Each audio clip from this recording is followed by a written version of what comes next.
Well, my mother and father were both extraordinarily talented painters, artists. My mom did wonderful works in pastel and acrylics and collage. My dad was a wonderful oil painter. And I tried my hand at painting and I had absolutely no talent. I was no good. I couldn't make it work. So I figured, why not try clay? It's kind of a different movement. It's three-dimensional. So in the 1990s, I started to take classes, and by the third, fourth class, I could actually make this lump of clay, this lump of mud, look like something. I did one of my hand. I did some heads of people. I went through a period of several years where I was doing abstract circles, the relationship between circles and straight lines and rectangular shapes. And then I thought it would be fun to do some animals. So I did some small animals, like a lion, I did a bear. And then after a few years of that, I figured, well, let's try large animals. And my first one was an elephant. I then did a large lion outside. And of course, I went on to do the giraffe. There's something very pleasing and fulfilling to start with a bag of clay like that and wind up with a figure, a recognizable figure. Using your hands to move the clay in different ways. It's a very tactile feeling, and there's a feeling of creativity as the clay begins to take shape and form in a way that you like. But it's a long process with something like this. It's not overnight. I began with a miniature model which was shaped out of clay, and how I wanted it to look with the legs back a little bit, this right front leg front a little bit. So this kind of approximated the shape I wanted to make here. And right about here is where that knee pops out. And then about here, it starts widening. See, we've already got something that's just beginning to have a very different feel. You just keep working and working, and the first time is frequently not right.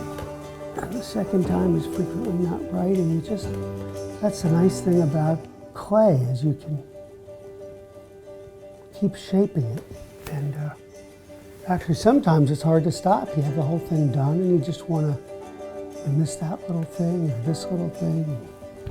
From the front view, the mouth down here is kind of a circular, almost round. One of the favorite animals of my first daughter was a giraffe, and I in fact gave her a giraffe when she was very, very young. So the working name is kind of the nickname of my daughter that loved giraffes and still does, and who I gave that first giraffe to when she was first born, Sass, S-A-S. So the name of this piece will be Sass. So this is coming along pretty good here. I love the form of the giraffe is so interesting, and then the coat of the giraffe with the geometric shapes was so interesting. So I spent a fair amount of time creating geometric shapes on the giraffe's skin, if you will. And that was to represent the coat that the giraffe has. And when I was finished with that, that was kind of the sculpture. And then I had people from foundry, because if you really want your giraffe to last for hundreds of years, it needs to be in a metal and bronze. To get the giraffe out of the place I was sculpting, my little studio, and it's a time of some apprehension, you have to cut the neck of the giraffe because it's too high to get it through a door. So the foundry people cut the neck very expertly.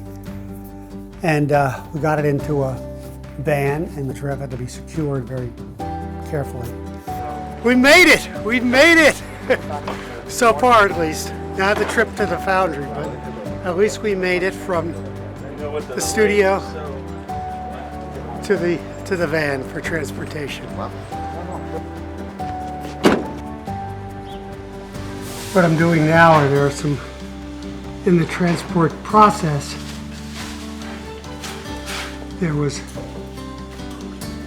some pressing on the geometric shapes here, and as a result, I've got to re-sculpt some of these, a few of these shapes.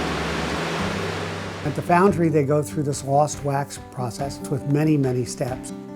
I come back into it when they have created actually a wax duplicate of the clay sculpture that I presented them.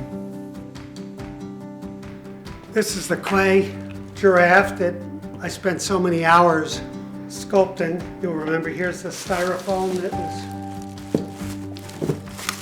in the head. I cut that styrofoam to make it a skeleton. This is the clay. It's all dried out now, but it served its purpose because from this clay we made the mold that eventually turned out to that wax form that I'm now carving. And from the wax form, a few other steps, and we'll have ourselves a bronze.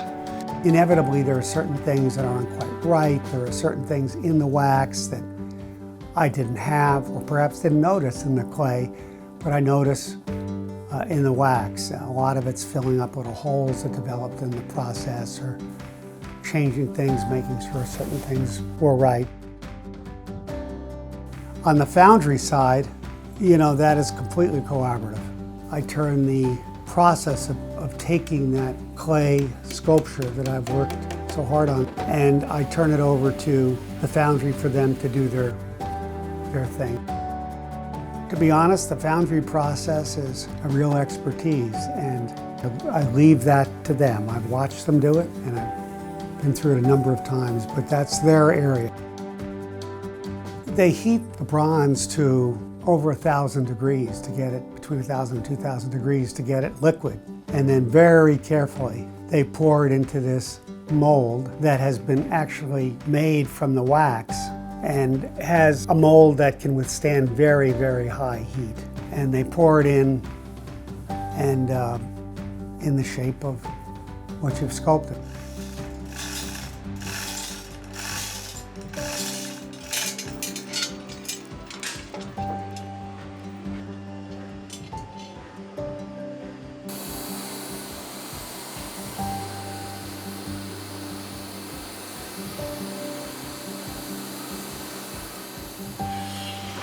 I like this color a lot, but it's quite different, right? Yeah, it's more of reddish. That's a little reddish too, right? Yes. I think so. I'd like to get it a little more natural if we can. Does that make sense? Yeah, no, it's fine. My next entry into the process is to come look at the giraffe and the bronze and look at the color, which is what we call patina. I mean, that really gets pretty close, Don't you think? Yeah. You just don't paint the colors, you actually use a chemical and a torch, and with the torch heating up the chemical, it adheres to the bronze.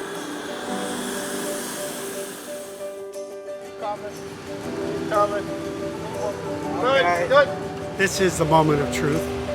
All the work in the studio, putting the styrofoam, cutting it to the right shape, and putting all that wire mesh around it and the burlap with the plaster on it.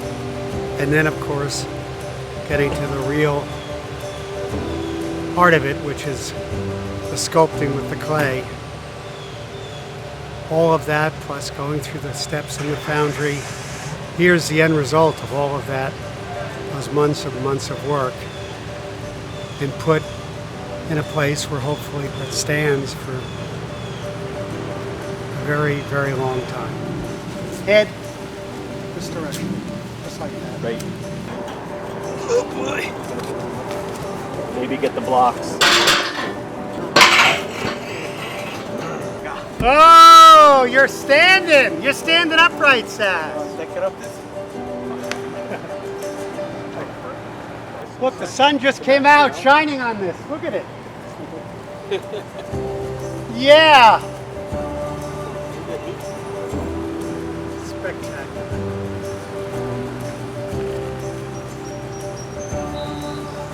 This is just spectacular to see the giraffe standing in its place where it'll stand for hopefully 100 years or more. Is pretty spectacular. I love how the patina came out in shapes that I worked so hard on. And I just love the proportions are right. We work so hard to get the proportions right. Even the hoofs, the feet look terrific. I mean, this is just great. Just great. Thank you.